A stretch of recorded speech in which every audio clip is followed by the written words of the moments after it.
NASCAR's charter system just claimed another victim, but this time the casualties walked away from the battlefield together, leaving everyone wondering what really happened behind closed doors.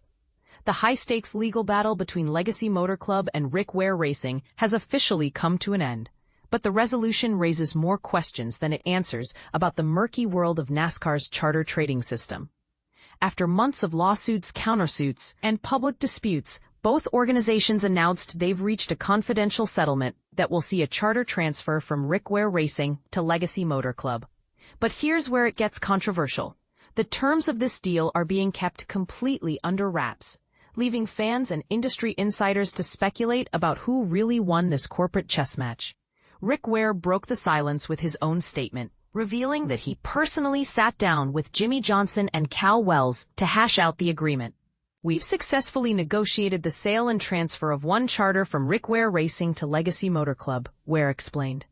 "I'm confident we've reached a solution that benefits both organizations equally, creating a clear roadmap for all parties moving forward.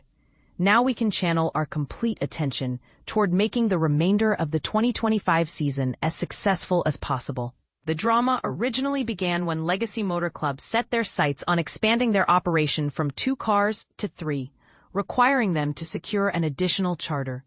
They believed they had struck a deal with Ware, but the agreement unexpectedly collapsed during the current season. The breakdown prompted Legacy to file a breach of contract lawsuit against Ware, claiming he had failed to honor their arrangement. And this is the part most people miss. Ware didn't just defend himself, he fired back with his own legal counterattack. His version of events painted a completely different picture, arguing that the original agreement was intended for the 2027 season, not 2026, as Legacy claimed.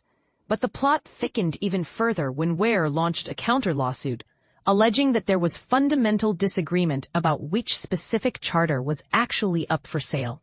The legal showdown was set to reach its climax in a January 2026 trial, where a judge would have determined who was telling the truth. Instead, both sides chose to settle out of court, avoiding what could have been a messy public airing of NASCAR's charter system complexities. Jimmie Johnson, the 7-time Cup Series champion and co-owner of Legacy Motor Club, expressed his satisfaction with the outcome. "Achieving a positive resolution was crucial for everyone involved in this situation," Johnson stated. "I have genuine respect for the dedication that Robbie Benton and Ware demonstrated in working toward this settlement, allowing us all to concentrate on our racing operations and long-term objectives. I'm relieved this chapter is closed and we can all progress together in harmony." Currently, Ware Racing operates with 2 charters in their portfolio. One charter supports their number 51 Chevrolet, driven by Cody Ware, while the second charter generates revenue through a leasing arrangement with RFK Racing.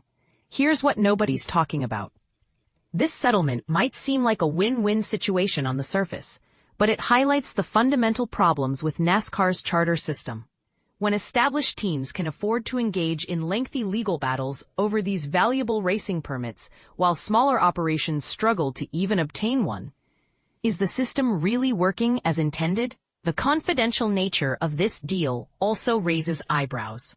What exactly did Legacy Motor Club have to give up to secure this charter? Did Ware Racing get significantly more money than originally agreed upon? Are there performance clauses or other conditions that could impact future competition? More importantly, this case exposes how charter agreements can be interpreted so differently by seemingly sophisticated parties. If industry veterans like Jimmie Johnson's team and Ware can't agree on basic terms like which season a deal applies to, what does that say about the clarity and fairness of the entire charter trading process? What do you think? Is this confidential settlement really the mutually beneficial outcome both sides claim? Or did one team essentially pay their way out of an embarrassing legal defeat? Should NASCAR implement stricter regulations around charter transfers to prevent these disputes? Or does the current system actually encourage the kind of competitive business environment the sport needs? Share your thoughts on whether this resolution sets a dangerous precedent for future charter negotiations.